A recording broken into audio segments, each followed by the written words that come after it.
Hi, RPW here. So today we're going to continue our series on the Beginner's Guide for War Dragons. And today our main focus is the main island. So we're going to start in the team meeting hall. This is where you're going to go in every day and you're going to collect your daily egg tokens. Now, the amount that you'll get will depend on what team you are on and what league it is in. That is under the Treasury Daily Bonus. Our team gets 200 a day, and then after that is the War Gains. This is where you will get extra or lose extra after a war, and then of course to the right is where you will collect. In your second tab, this is where you're going to find all of your teammates. Now on the right, you're going to see the war flames, the medals, and the activity level of each member as well. This is something you don't have to really worry about right now. Now the next tab is your wiki tab. In here you're going to find some really cool information that more than likely most teams have posted, including subpages that go in a little more detailed. You'll find out what their expectations are, the rules are, or even as far as how they do their wars. The following tab is your team's information. And then the next one, of course, is your honors. And if you click on the search, this is where you're going to find other teams. This is a great place to find a team if you're looking for one. And the last tab, of course, is if somebody has applied for your team. Now we're going to go over to the breeding castle. This is in the back right here, and it says breed on the circle. If you click on it, it's going to take you into a slew of dragons. You're going to see everything from your red all the way up into the blue and purples, and it literally goes all the way. It keeps on going for quite a while. And here's where you're going to breed your dragons, and this is what you need egg tokens for. Every time you click the breed button, it's going to cost you 20 egg tokens. Now, in the divine tab, this is where you're going to find the dragons that you may have gotten from an event, for example. Once you've bred your dragon, or you've gained one from the event, you can hatch them using the incubator. Over here is your incubator, and in here this is where you'll see any eggs you may have waiting to be incubated. And at the top right you're going to see a little blue egg that looks broken. That is your mystic fragments. You can use these to turn any egg into a full dragon. You can usually win these in events. Now let's talk about the Dragon's Den. This is the one in the very center. When you go into the Dragon's Den, you're going to see your dragon.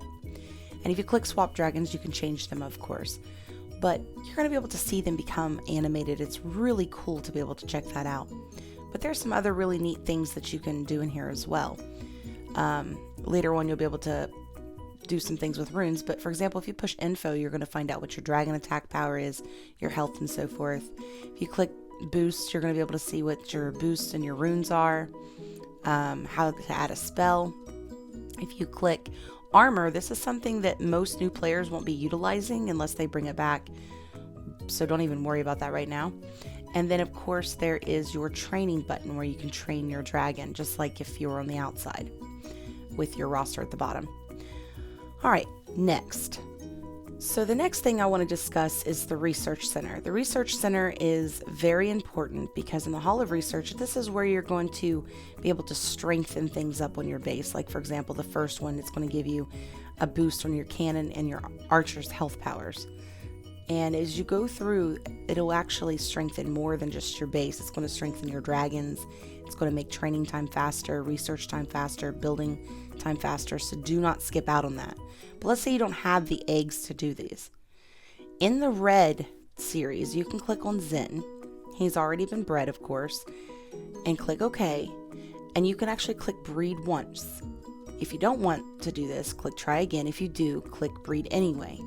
And it's going to breed the ones that are already checkmarked here. If there's a check mark, it indicates you already own that egg, and these end up becoming extras. Now I can take this extra egg that I have bred and go into the Research Center and begin my research. So now I have some cannon boosts. Alright, so now if we go over here to the far right, you're going to find what they call the Bounty Harbor. A ship is going to go out and it's going to search for prizes, and it's going to bring back these treasures to you. So every 6 hours you can click on this and get some really cool goodies. Things like rubies, spells, even egg tokens. So make sure you click on that every day. Now over here we have our storage hut. The The storage hut is where you will store everything from your food to your lumber and even your gold. In my specific storage hut at this level, I can only hold a specific amount, and you have to upgrade this in order to hold more. And if you notice that there is the gold storage, please don't worry about that because that's not something you have to worry about at this level. That is for Atlas. Now, if you click on boosts, there's going to be an area that's going to store your protection boosts. Now, we'll go over those a little bit more later, but save that for events. So, the next thing is, of course, your packets. You get lumber packs and you can get food packs. Use these sparingly and save them. So that is how you deal with your storage hut. Make sure you upgrade this often. Speaking of upgrading often, that really brings us over to the builder's hut. Without a builder's hut, you can't build certain things. And in fact, not only that, but you're limited on what you can build. For example, here it says our builders can only build one building at a once. Not just building a building, but of course, upgrading buildings as well. But let's say you did want to upgrade this so that you could make higher level towers. You would need some extra eggs, just like over in the research center, and so much lumber. Now, every time you come across an area where you can't seem to upgrade, that might be what the problem is. Let's say you want to be able to build two things at once though. How do you do it? You're going to click Store at the top left and then go to your Lead Account tab on the right. This is going to open up a menu here where it's going to show you that for their first 30 days, of course being $1.99, but that you can buy Elite membership, whether it be for a week, a month, or annually. When you buy this, you're going to get double the amount of egg tokens during your missions, which we are going over next. You're going to get 2 buildings at once upgraded, and then you can also level up your dragons much faster, and you're going to get a bonus amount of food and lumber when you collect them from your farms. Anyways, I hope this has helped, guys. Make sure you like and subscribe, and if you know anybody that's going to be able to make use of these videos, be sure to share this with them. Anyways, happy hunting!